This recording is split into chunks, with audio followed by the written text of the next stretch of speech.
All right, hey everybody. We're going to start out by each of us is going to do a little thing that we've been working on. We've been collaborating. I've been collaborating with a guitarist, as has Yusef, and kind of taking back poetry back to its origins in an oral tradition. So we're each going to do a piece for you, and then we'll probably talk a little bit about how we collaborate, and then have a conversation with you all. So, I'm going to start out with this piece. I did a book of blues poems and portraits, and it's got a lot of woodcuts of blues artists in here. And this is called Black Snake Blues.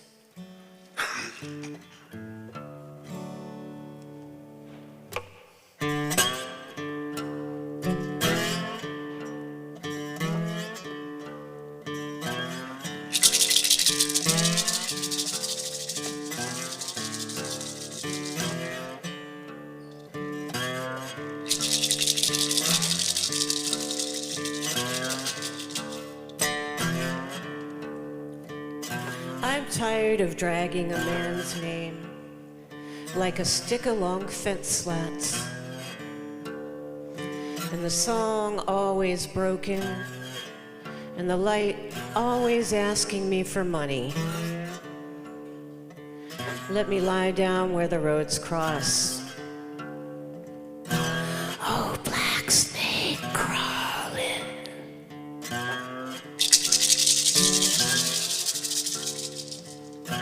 I'll scatter my powders and salt and wait for the rider with a bottle of whiskey and another of graveyard dirt.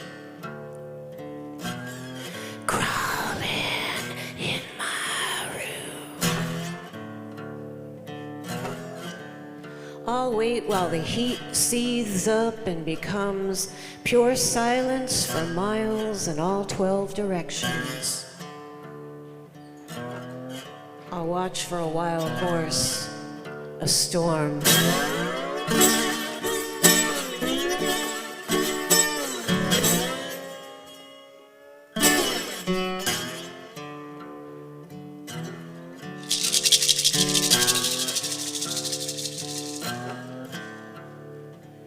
Let me wait for the sky to bear down and tell me who it wants. Oh, black snake crawling. Let it want some other woman. Let it find her and hold the night open.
How y'all doing out there? Y'all good?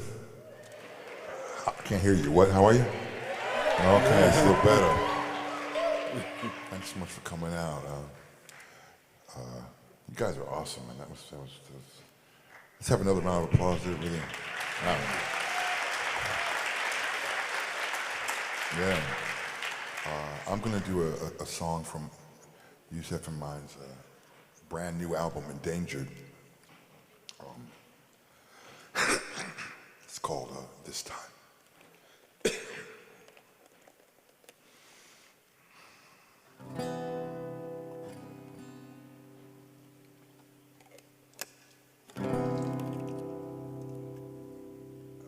monitor? I really don't hear it. It's a little better. Okay.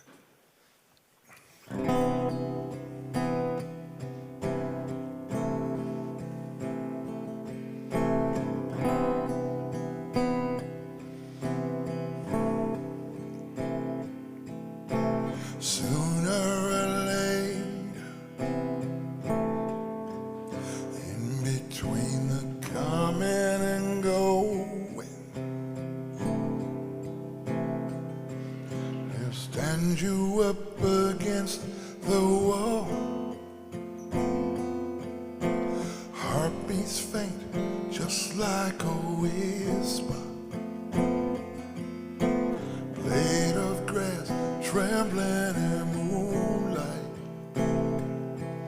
There's always so much laughter before the fight, and I hope this will make it all better. I hope this will make it all better this time.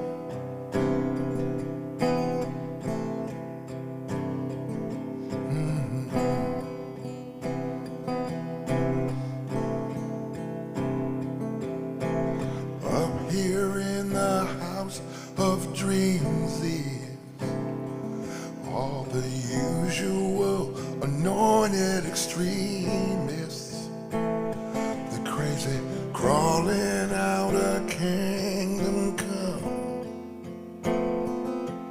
like lovers lost in each other's arms. Ooh.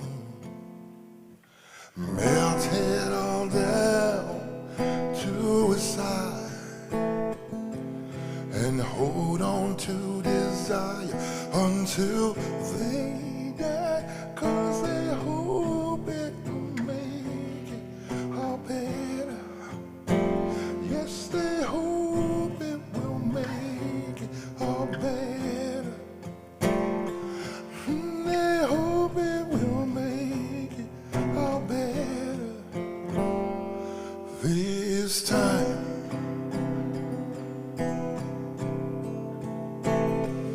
This time.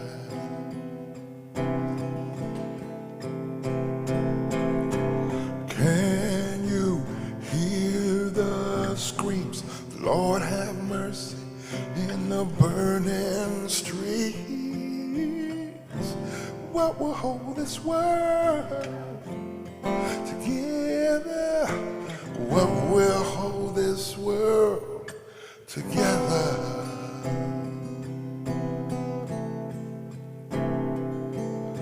Together.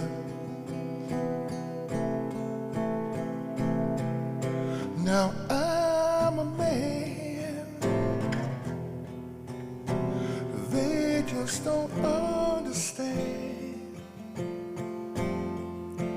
Can't you see, can't you see?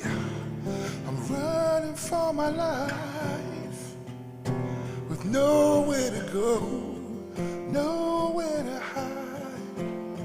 Ooh. So I'll stand and fight.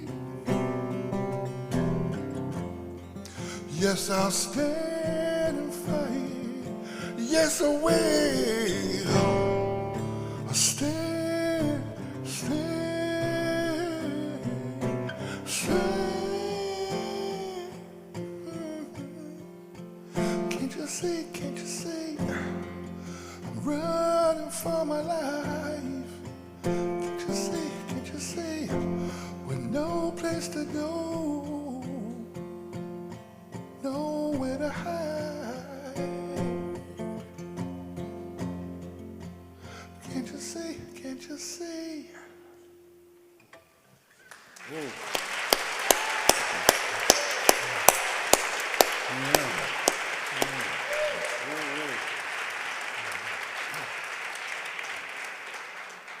Beautiful. That just lifted me right up. Thank you. Yeah. Yeah. Who goes? Do I So- go? What? Should I go? You want to go? You go. I'll go. You go ahead. I'm You gonna go. He's going to go. Yeah, so poetry and song, right? That's what we're here to talk about. The album Endangered, I'm being a little specific right now at the top of this, but obviously it expands, so take every word I say metaphorically. The album Endangered is about the realities of being black in America, okay? Coincidentally, I forget her name, God forgive me. She just won an award for Abbott Elementary, and she went on to accept her award. She's singing, I am an endangered species, right? A couple of weeks ago, right? How timely. And so what happens in terms of how Yusef and I have worked for the last over 20 years, I'm so honored to say that. I've been writing songs with this guy for 20 years. I can't even believe it, right? He gets an idea, and he calls me up and he says, hey man, I got an idea. I said, okay, Yusef, what's the idea? He goes, I've been thinking, and then he sends me some words, okay? They come in different forms. Some of them are straight poetry, very clearly poetic. Others are very clearly in like a preliminary verse chorus type of refrain with repeated phrases, you know. Sometimes it's a combination of both. And part of our process is that I then have to immerse myself in these words and figure out what they mean to me, even though we have a general direction of what we're trying to work on, right?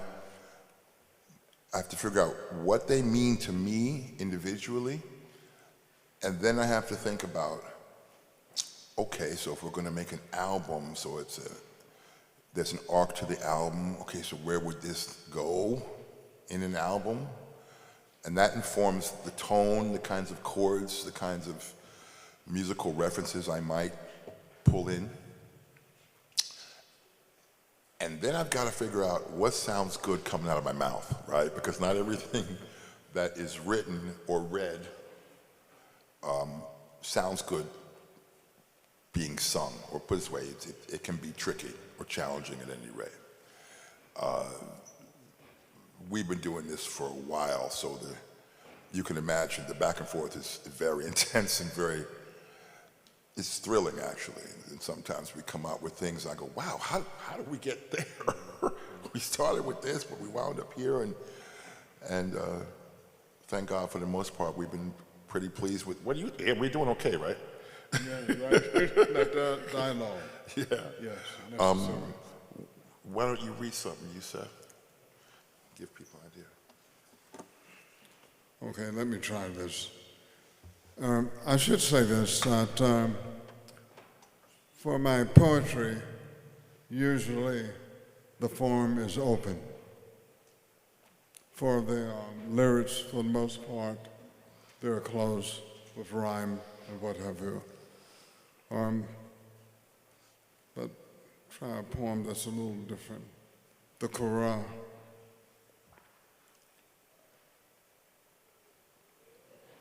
We have this to call to the dead among the living.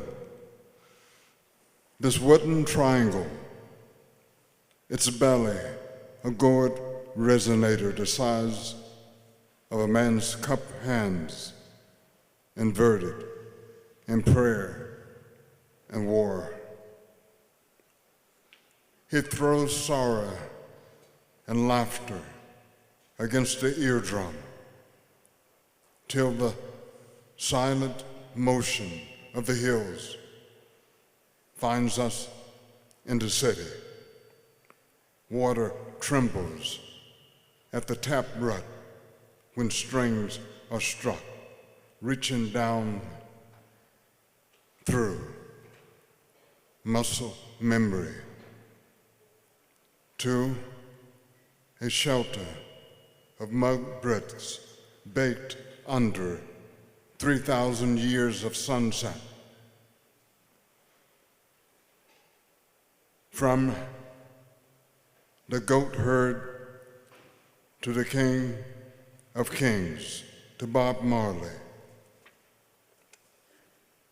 If Ethiopia opens in the lone Egyptian trumpets or natural blues of the saxophone,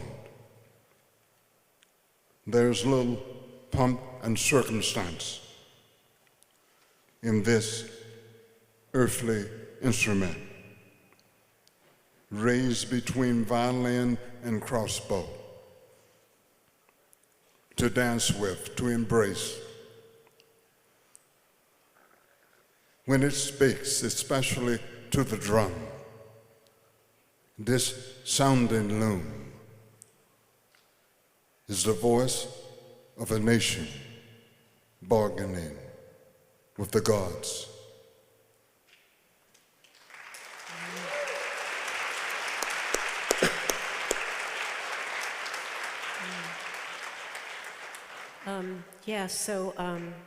Maybe we'll do one more We'll do one more? with music. But I'll say a couple of things, which is that, yeah, we haven't really tried to write any songs together, so it's really been about trying to figure out how, what vibe, what groove is gonna go with a particular piece, you know, and thinking about the tone and where does it turn, where does it change, what's the thinking in the poem, what's going on, and how can the music and the poetry really fit together so one isn't overwhelming the other, so it's not the music overcoming the words, or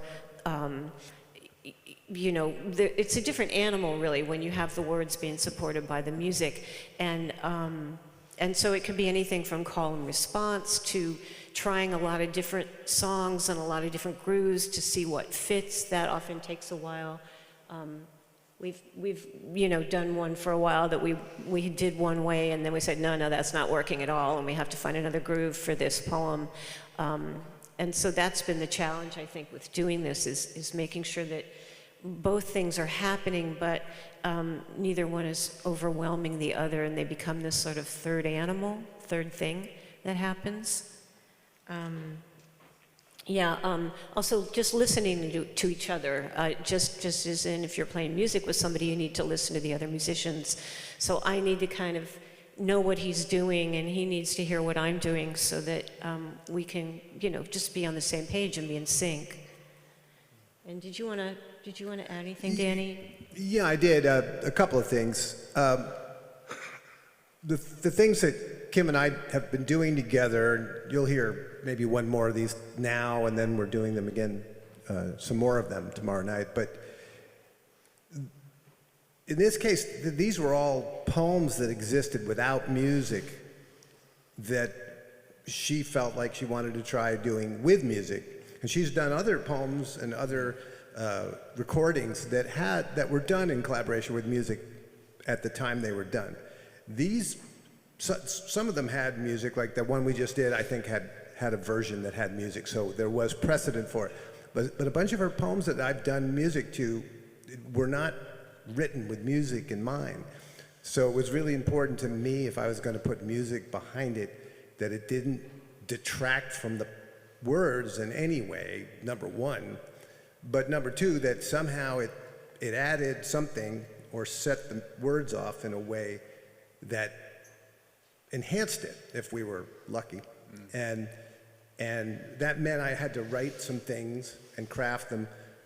Poetry has its own form, and it's not like a musical form. Sometimes it is, but poetry is freer. You know, music sort of requires, when you write words to music, it kind of requires that you write words to the form of the music. Whereas if you're writing music to poetry, you might have to bend a little bit, bend some of that form, because poetry creates a form of its own. It could be a lot of different things.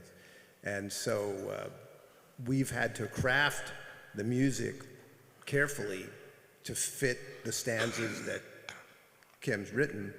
And you know, you'll hear that when we do it. And it's still a work in progress. We haven't been doing this for a really long time. We've Yeah, I been was doing gonna say 20 years. What have we been, like 2 months? Yeah, we've Working been on it? doing this for 6 months or something. But it's really great from my point of view. It's great to do, and I really want to thank Kim for collaborating with me, and thank Martin Farrell and the Dodge Festival for having me here, because it's great to get a chance to do it. Yeah. Okay, so I think we'll do one more word. Before you guys play, can I Yeah, speak sure. to something that you Yeah, just please said? do. He just mentioned, poetry has its own. He said form. I would hazard to think it's. I've looked for form. I've been like, okay, what is this? It's this map. It's a map going somewhere. It's just, and that map is different for everyone who takes in the poem, right? So yeah, there's a form, but it's extremely fluid, right? It's extremely fluid. Yusef and I did an album. It's called the Black Magnolia Project, and I'll try and condense this. He wrote a collection of poems in collaboration with a painter, right? And the collection was called Night Animals, right? Night Animals. Night Animals. The painter's Rachel Bliss. Rachel, what was her name? Rachel Bliss. Yeah, really wonderful artist. And he showed me some of the images, and he was thinking, he said, man, we should do something with this with some music, I was like, okay. And I read them, and I was just kind of like, what is this, man? What's it about? And the basic premise of that iteration of those words was, in short, Yusef looked at me, we were having lunch, he goes, what if, when we're awake, living our, somewhat normal human existence, you wake up at 7, you go out, and you're in bed by 10, right? That's our day. He goes, what if that wasn't the exciting part? Like, what if when we close our eyes, our spirits leave our bodies and go off and they're like superheroes and they do all this incredible stuff in the universe, and it's like, and that's actually the more exciting part of our existence is on a spiritual thing as opposed to in the physical realm. He goes, what if? He goes, how will we ever know? We'll never know, but what if? And that blew my mind, right? So I'm thinking, oh wow, so now if I look at this collection of words, it's not really speaking to me in my normal existence. So I need to do something to get closer to his idea, his concept, right? It's art, right? So how do you chase down art? It's impossible. But that's what we've decided to do with our lives, right? So what he agreed to do was he allowed me to use Brian Geisen and William Burroughs, right? The cut-up method, where I took Yusef's original pieces and fed them into David Bowie called it a verbicizer. He created a program where he fed in all of his lyrics, all of his writings, all kind of stuff, hit a button, and it spit out somewhat random verses, and then he would look at that and see how it informed him in a new way. So I took this collection, and I did that with each one of these songs. And as Yusef had said in our initial meeting about the project, it's funny, it's like, it opened up a whole new dimension of meaning when I sang the words. You would think, I assume we're all poets, or at least poetry lovers here. It's funny how the power of just words in a seemingly, nonsensical way, whatever that may mean, can inform, a listener or an audience member, or, the person who's performing it. It takes on a whole nother life, you know, and so many more meanings. Same, for each song, it was the same words, I just flipped them all around. And I was true to that. I didn't, you know, I didn't sculpt it. I let the randomness be in it, right? You start sculpting it, then you're doing something else, you know. I'm rewriting his words. It's like, no, I'm not trying to do that. I'm just gonna scramble the eggs a bit, you know, and anyway, something that you said just now about trying to find the support for the words is, long story short, I think that's the most important thing. You know, I lose sleep over it just to make sure I'm not stepping on whatever it might be, you know, and, you know, so anyway. Yeah, just no, wanted to I share love that. that idea of cutting things up and just, you know, scrambling them and seeing what happens. It's great. Yeah, Love that. it's thrilling. It's thrilling, Yeah. but you have to be true to that, right? Yeah, yeah. You know, I made a rule. I Once said, you invite the random, it has to be random. right, yeah. Yeah. Yeah, you know, you just gotta just go with that, because otherwise you just keep flipping it, right, and it becomes something else. But it just gets further and further away from the, you know, the poets or the lyricists, you know, their hand or their brain. I mean, who knows what the intention is, right? I'm not sitting next to Yusef when he's writing these things. I don't know. He gives them to me, and then he, as a collaborator, you know, the collaborative process is that we allow each other space, you know, to give and take. So, anyway, catch. Yeah, all right. Got Yeah, it. all right. So we'll do one more. This is called Radio Blues, and it mentions the Jake leg, which is something you may not know about. It goes back to like 1930 or so. During Prohibition, when people couldn't get alcohol, they would drink these sort of tonics and medicinal things, and there was one of these Jamaican ginger extract that was known as Jake. Jake was about 70 to 80% alcohol. So people were drinking their Jake because they couldn't get whiskey or anything else. And so the people that were making it decided they had to put a stop to that and not make Jake taste as good as it did. And so what happened is they ended up diluting it with some chemicals that were used for tanning, I believe, for tanning leather. And so that made a lot of people sick, and it affected the spine, and it especially affected the feet and paralyzed the feet. And so people would walk with this really awkward, you know, gait, and they called that the Jake leg. So just to say that's mentioned here. Okay, so Radio Blues.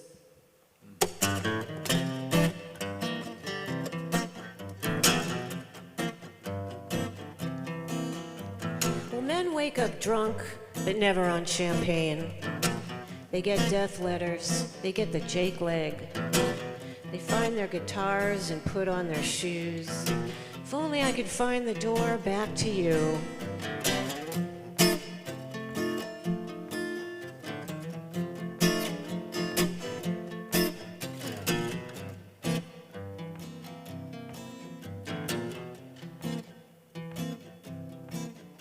Well, women study evil, but I don't know how.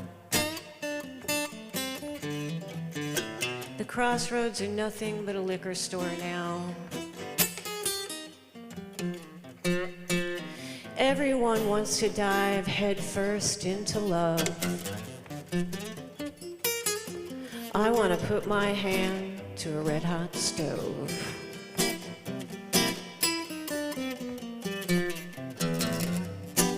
Morning and midnight, the voices moan. I wish you would call me on my toy telephone. Blues pouring like concrete from a spinning drum. Before it sets, I'm gonna lay myself down.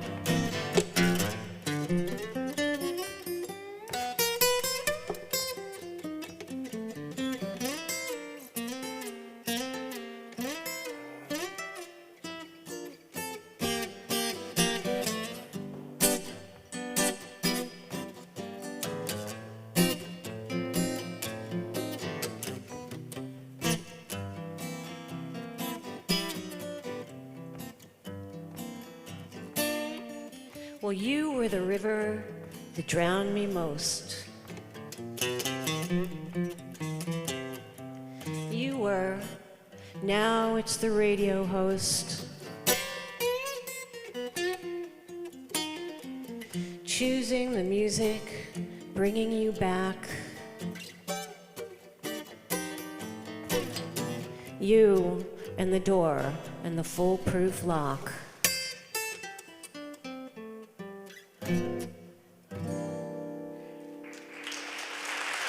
Thank you.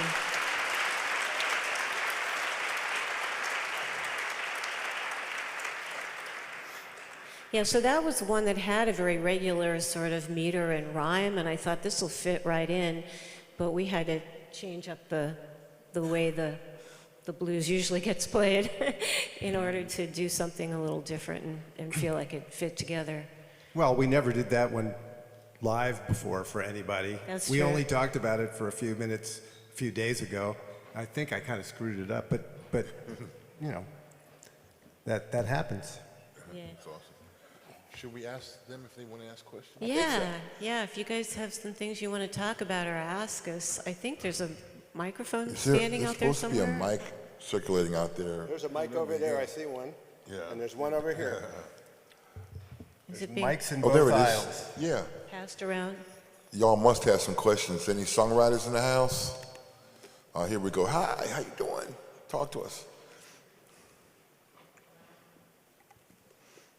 My question is, like, if you're ever writing something, like a song or like a poem, and you're like, this is way too corny, or like, this is way too cliche, but it like fits perfectly, or like it matches what you want exactly, like, how do you deal with that? That's a really good question. Songs? Oh, go ahead. No, you go first. I was just going to say that, you know, a lot of songs you can get away with a lot more cliche. Most poems try to work harder to sort of let that cliche be a placeholder and say something more interesting, because cliches just kind of deaden our awareness and put us to sleep. And the purpose is to wake us up.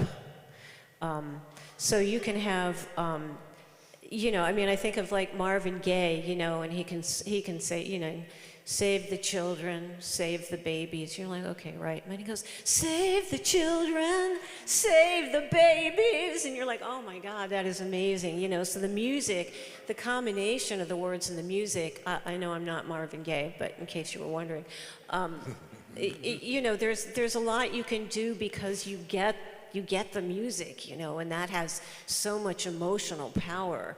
Whereas if you just got the words, you've got to get it all into the words, and you don't have as many tools at your disposal. So, maybe you guys have something to say about that too. I, as a songwriter, that's a very good question. You got to follow your heart, your gut. If it's an emotion that you want to convey, and you should stand behind that and sing it, and don't let, peer pressure or social whatever tell you, man, that's corny, man. It's like, I love you. She loves you. Yeah, yeah, yeah. Is there anything cornier than that? Exactly. And there you have it. Right? There you have it. It's one of the greatest moments that humanity got to share, because they just put their finger on it. It's real. It's a real emotion. Corny as hell, but that's how they were feeling. They knew that, everyone else was going to feel that, and so they stood behind it. So, as she just said, also, when words are being sung, there's a whole nother layer of stuff that can be added to it. So maybe on paper, if you're like, Yusef says, man, you wouldn't believe some of the stuff he sends me. I look at it, I'm like, dude, am I supposed to sing this? Like, come on, But once I start singing it, I go, okay, and I'll find the chord and go, oh, so if I sing it like, oh yeah, that's kind of cool. And the word may not even be saying, but the sound of my voice is saying, So I've used a word that wouldn't normally do that thing, but I've bent it into it's alchemy, right? It's just kind of like we're doing it. Great question, thank you. Yeah. Let's go to this side. Hi. Hi, this is for Can you get up on the mic, please? Sorry. This is for Kim. I'm a huge fan. Hi. And I've been reading your work for a really long time, and I was kind of wondering, like, how you got started as a writer, like, preferably the stuff I can't Google, and just kind of how did you, like, develop your style? How did you find out where you wanted to be in the writing scene? Because I really, really admire your work. I missed the first part of that question. Did you say something about Google? Oh, like, I meant, could you tell me, like, the parts of your journey that I can't just kind of find on Google? Like, you know? Like, how did you develop your style as a writer and a musician? Just, reading a lot and certain writers that appealed to me that I would try to imitate. Really, it's all, to me, it's just reading what other people are doing, finding something that really seems interesting to me and trying to reverse engineer it and figure out, how did they do that? That is amazing. That is so cool. How did they make that metaphor? What are they doing? And kind of just exploring that on my own. So, yeah, I guess that's partly where it came from. Is just really, really reading and trying to get under the language and figure out what it's up to, and then try to make my version of that. Who were those writers? Sorry? Who were those writers? It's been different people at different times. I mean, certainly when I was starting out, Sharon Olds was very important to me because she was the woman that gave me permission. Not personally. I didn't meet her for a number of years, but to hear her read things that I thought as a young writer were not allowed in poetry. You can say that. And once I realized you could say that, it was Sharon Olds in poetry and Kathy Acker and other writers in fiction that made me go, oh, I can say anything I want. I can do anything I want. I just have to figure out the language to do it in.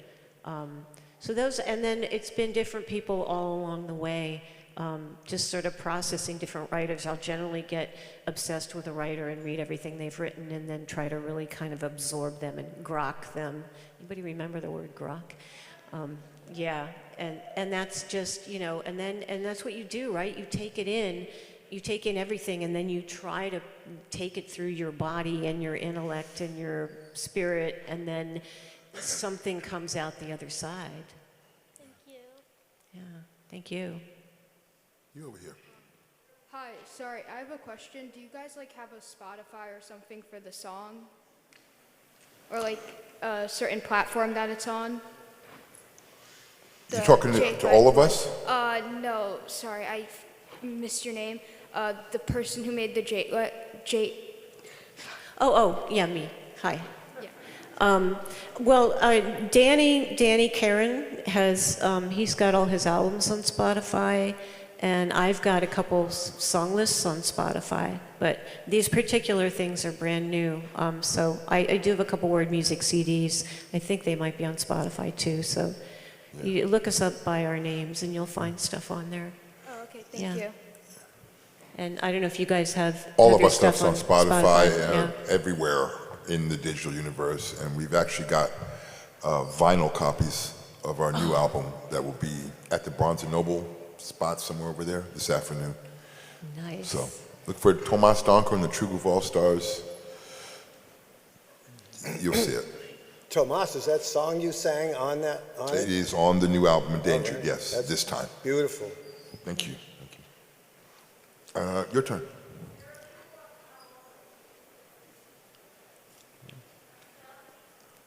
Well, oh, wait, your turn. With the people up. Where are you? Oh, there's mics up. Look, there's Do you have a mic up there? Yeah. Yeah? We go to I can barely see. Yeah, they do, Tomas. Well, wherever you want, Hard to say, see. ask your question. I'm sorry, I didn't mean to ignore you. I didn't know y'all was speaking. Please. Hi, can you hear me? Yes, we can. Okay, so I've been in activism and stuff my whole life because my mom had activism meetings and a 6-year-old and she just brought me. And my job has kind of been to get my white friends to be come, I'll bake cookies, just come and talk at the meeting of the town board and stuff. And how do you find joy and delight about writing, when writing about some of the horrors of our history? Okay, I lost a bunch of that. You said, how did we find joy in what? And delight when writing about some of the horrors of our history. Oh my God.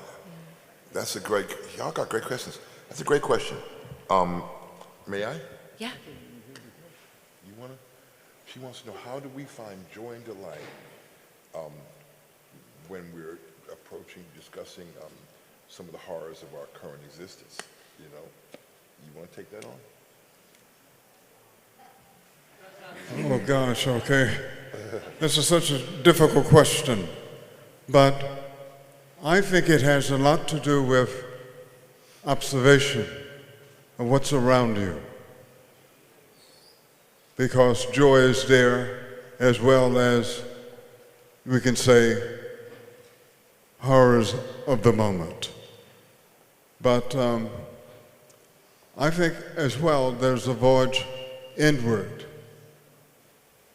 You as the individual have to also be a vessel for illumination and joy that is not given to us. It's a process. Yeah, hear, hear.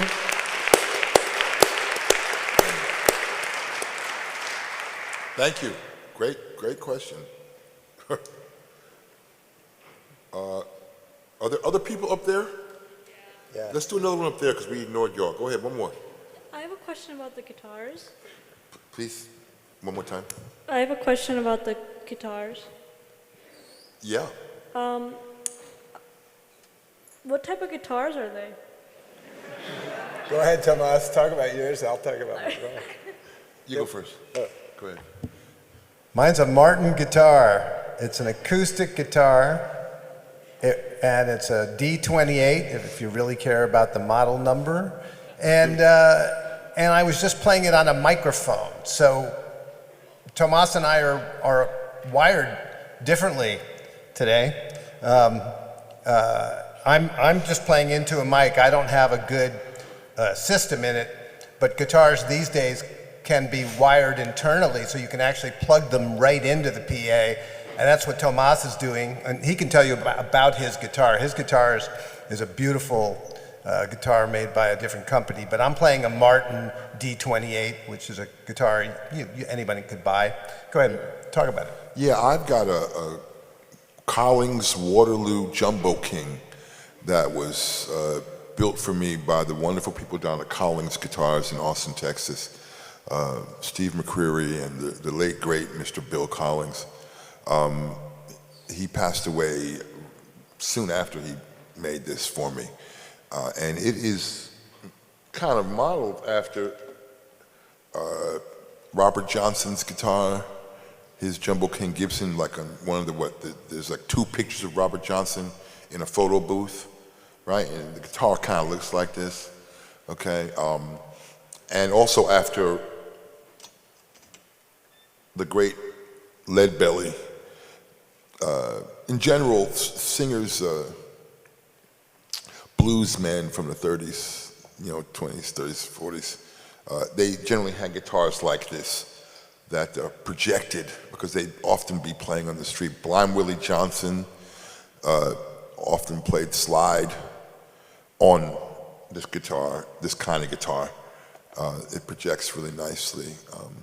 I hope it sounded okay out there, but yeah, I have a pretty sophisticated pickup system installed into it by a company called LR Baggs that I think really enhances the warmth of the instrument, so thank you. Did you hear that? What'd you say? She had a follow-up question. Acoustic guitar? One more time, acoustic what? So it's an electric acoustic guitar? No, it's an acoustic guitar with a pickup in it. But in theory, the idea of a pickup is an electrical concept, right? But it's like having, to be honest with you, it's like a little bitty microphone inside the guitar. Okay, I'm not trying to be contrary. There is a difference between an acoustic guitar with a pickup in it and an electric acoustic guitar. You know, I think Fender has a new thing out. It's called the Dual Sonic, which is literally, it looks like an electric guitar, but it's hollow like an acoustic guitar. And it's literally an electro-acoustic guitar. You can play Van Halen on it, or you can play Bob Dylan on it at the flick of a switch. So I just didn't want you to get confused and think that you go buy one of those, you're gonna get this sound. Now, this is an acoustic guitar with a really sophisticated, like tiny microphone inside of it. Great questions. Whose turn is this side now, right? That side? Okay. Hi, so this is a two-part kind of question. Obviously, all musicians and songwriters or poetry writers have inspirations. So the first part of the question is, who are your inspirations? And the second part is, when you are inspired by them, how do you differentiate your work from their work or develop your own style from their type? Can you kind of repeat the second half of that? I got the inspiration part. And Yeah. how many what? So when you're inspired by someone's work, how do you go about the process of developing your own style of writing or songwriting, and like make sure there's an obvious difference between your style and your inspiration style, so it doesn't seem like you're like copying? I would say you generally can't help being yourself and having your own style. You know, you might sound like somebody else for a period of time if you really, you know, admire somebody's style and you're trying to sort of pick it up and mimic it. But ultimately, you know, if you're being true to yourself, you've got your own style, and you're going to find the way to do that. And the people that influence you are maybe going to help you get there. But the idea is to come out the other side as you, not to try to be somebody else. And it's pretty hard to be somebody else. You know, you can try for a while, but eventually you just revert to, you know, as Robert Haas said, I think, about a poem once. He'd start a poem and go, "Oh no, me again." Yeah, you know, there's no getting away from yourself in the end. But so you gotta work with that. Yeah, good point. I think to go a step further, when you have that real moment, you go, you know, I'm like, gee, I'm not Muddy Waters. Wow. You know, and you're sitting there. It's a realization. I'm not Jimi Hendrix. Wow. Well, you have to, hopefully, and this is like moment by moment, day to day thing, right? Hopefully you learn to actually love who you are, you know? Like really love it. Like, I know plenty of great singers can't stand the sound of their own voice. You know, and some of them get away with it because they're so good. But the ones, you have someone who's like not even, look, here's the eternal example, Bob Dylan. I mean, you know, I love Bob Dylan, but come on, man, is he a singer? I mean, what does he do? Is he a harmonica player? Right, I mean, what does he do? He's just Bob Dylan all day long. You know, you can't beat it. You know, he's a force of nature because he has just decided to revel in it. His influences are obvious, like, you know, Led Belly, Woody Guthrie, I mean, Hank Williams. I mean, it's obvious. He started off emulating those guys. And he probably woke up one morning and went, gee, I'm still Bob Dylan, I'm not Woody Guthrie. And then finally he said, you know what, that's what I gotta work with. Let me go work with it. So that's a lot easier said than done, so good luck. And then also, who are each of your inspirations? My inspirations? Yeah, each of you. That guy. He inspires me to no end. My inspiration, let me go there because, you know, when it comes to music, I grew up in the South, and there was a radio station, WWOZ. And at 5, I loved the radio. The radio was taller than I. And I was interested for the simple reason the instrument had a vibration. And I began to imitate what was coming out of the radio in my own words. I didn't sing the words that I was hearing. I was making up my own words, and consequently, I think it really influenced perhaps poetry, my poetry. It's funny, Yusuf just described his that's how you started, right? Yeah. Having confidence in your own words. You didn't care, you're having fun, you were a kid, right? Now here I am, a guitar player. He gives me words, and like I said, sometimes it's frightening. I didn't want to give the impression that it wasn't positive. It's frightening. I can read his words and literally hear chords. There have been a few songs in our catalog that I literally read the words and played the song the first time. As a songwriter, you can imagine that's like creepy. You start going, oh my God, you know, how did that happen? Like, I hope I recorded it, you know, because that was it, you know. So, yeah, this guy influences me to no end probably because of that, because you came up hearing that stuff. It's in you, and when he gives it to me, it gives me, as you said before, validation to do all the stuff that I didn't think I could do, or that I was allowed to do, or I was supposed to do, you know, so thank you. Thank you. Over here? Hello, good afternoon. Yeah. I have a question on the writing part when it comes to music. I am a singer-songwriter, and I get stuck a lot when I'm writing my lyrics. Like, I have the melodies and the guitar, but then I just don't know what to write or like how to rhyme. And I wanted to know what you guys do when you get stuck.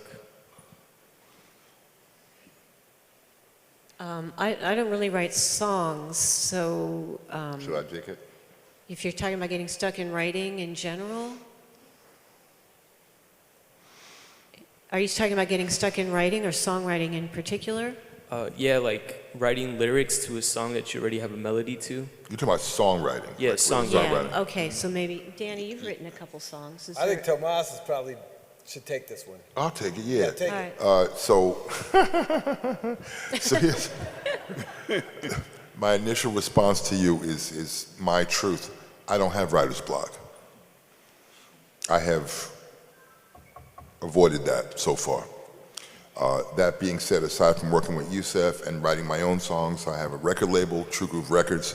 I have some amazing artists on my label, amazing band and partners and collaborators, and we do all kinds of different projects. So I'm constantly flexing my writing muscle in different situations, you know? And each time I do a different project or work with a different artist, you know, it's like doing push-ups, man. First day you can only do 5, second day you can do 7. You know, in a month you're doing 35, in a year you're doing 2, you know, you just get, you know, that's not the answer to your question. What I would suggest to you, not that you necessarily even asked it,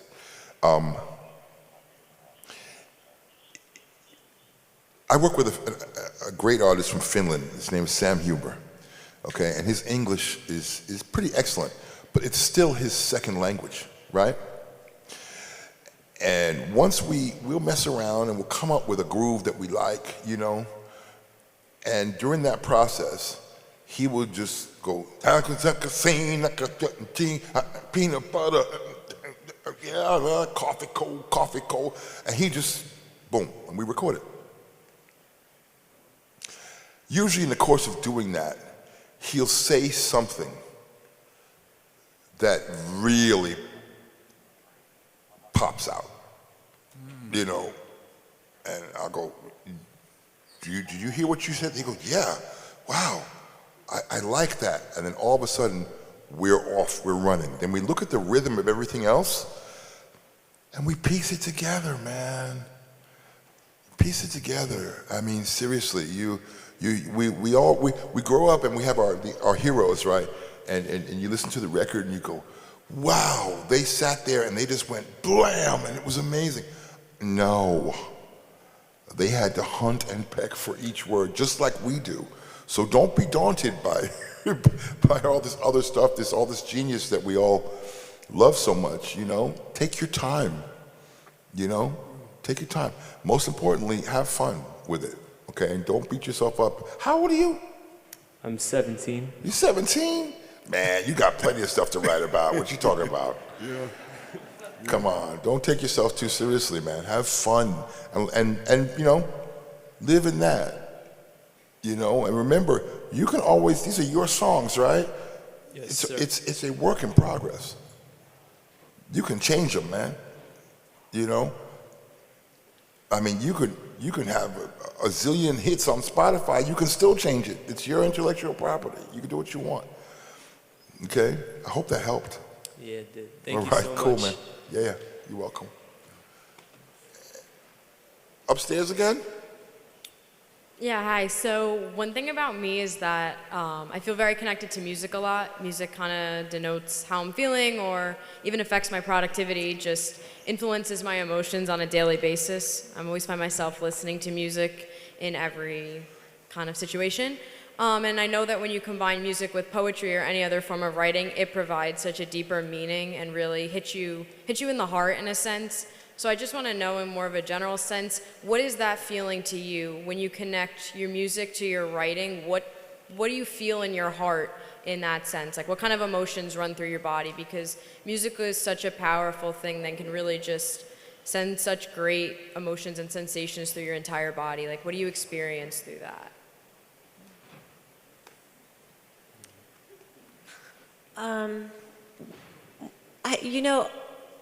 I don't know. I think it's just different for every piece. I often think that music has it all over language because music is nonverbal and it can make sort of a direct connection in a way that sometimes words can't.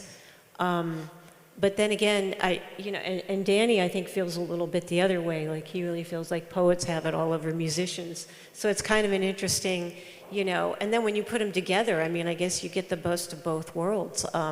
But there's some, there's some poems that I don't think they're right for music, because the language itself has its own music. And the language, just the language in space is also a beautiful thing.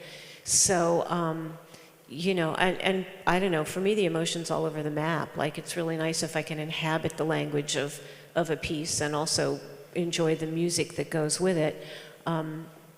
You can't always get into that space every time you read something, which is why I think a lot of people tend to like their newer stuff more than their older stuff, because it's fresher for you and you're a little more connected to the inspiration that created it than something you did 10 years ago. Besides, you were a different person 10 years ago. So I don't know if that answers your question, but maybe it doesn't, but that's all I have. Yeah.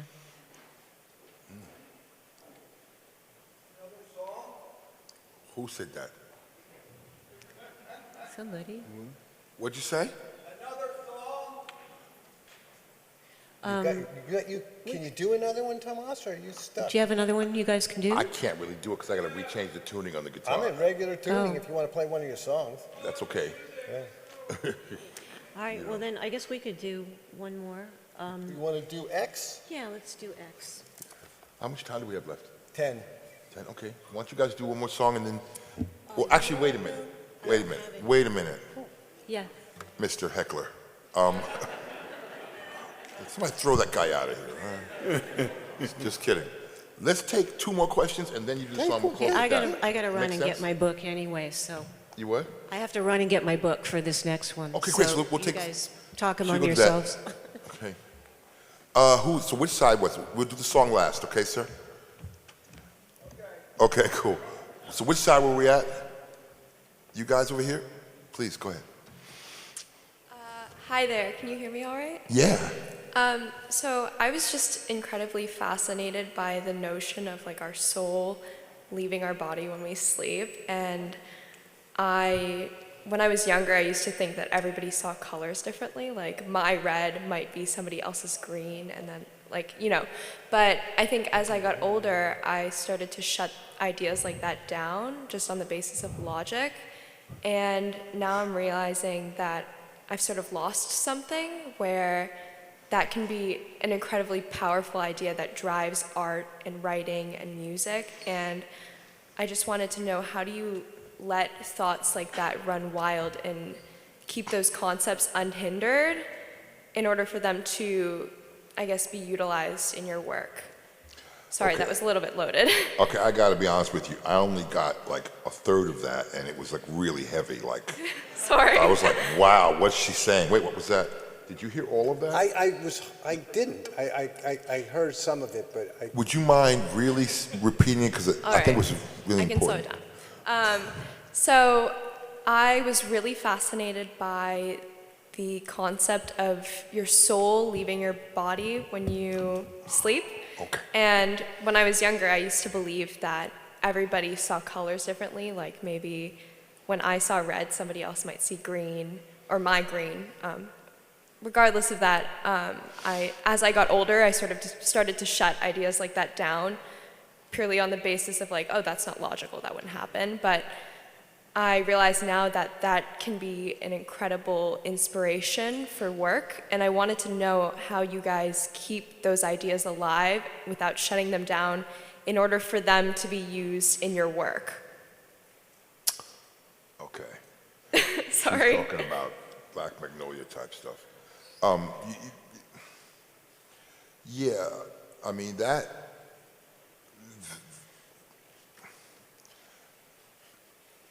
focal point of that collection of poems that Yusef wrote was about that idea. When I asked him, is this about something? And then he said that to me, right? It turned into a prompt, you know? Like, what if, right?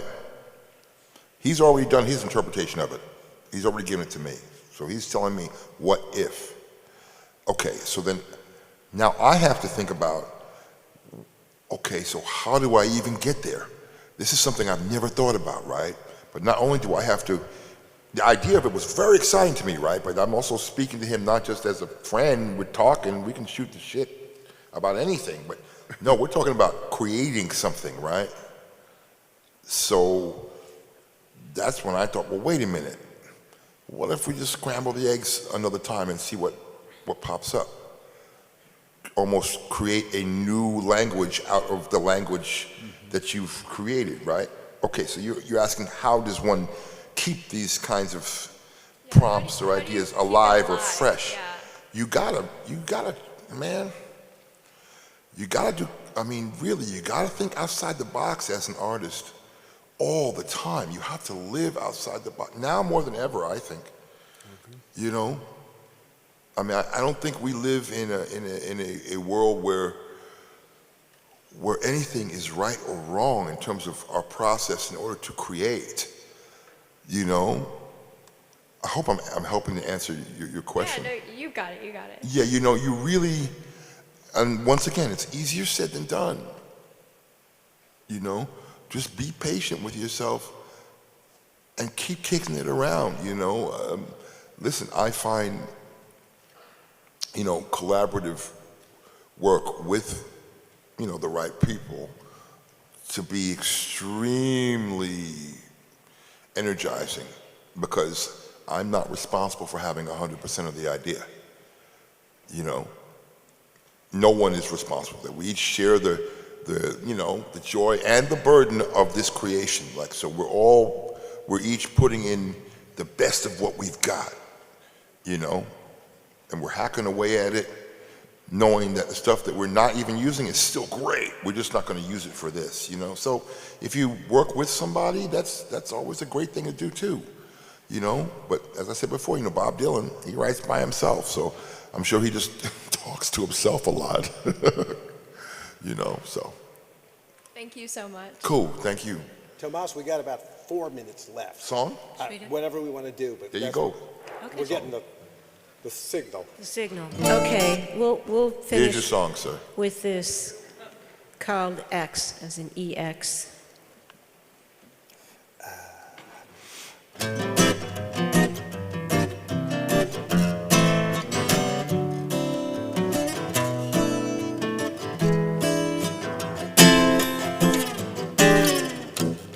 When I think about him now, I think about the money he stole from me. I remember the mice in his couch and the dying fish in his aquarium. And also feeling like a gilded royal barge was ceremoniously moving through my blood, while LED snow fell theatrically in the folds of my brain. I remember thinking nothing could ruin our love, which is what everyone thinks at first. But it turns out everyone is wrong. Some things are destined to be ruined. Cheap dresses, student housing, self-esteem, romantic projections. Ice sculptures of dead jazz musicians turning to mush in the rain. Some of the fish did themselves in, leaping out past the filter and over the edge. Others just flipped over and floated up and started looking kind of shredded. Mostly I think about how little I think about him now, like he was just some decorative saltwater display in an overpriced lobby, or a hangover that I sweated out in a single low-impact cardio weight routine, when once he was the creature who swallowed me whole in a huge, religiously significant way.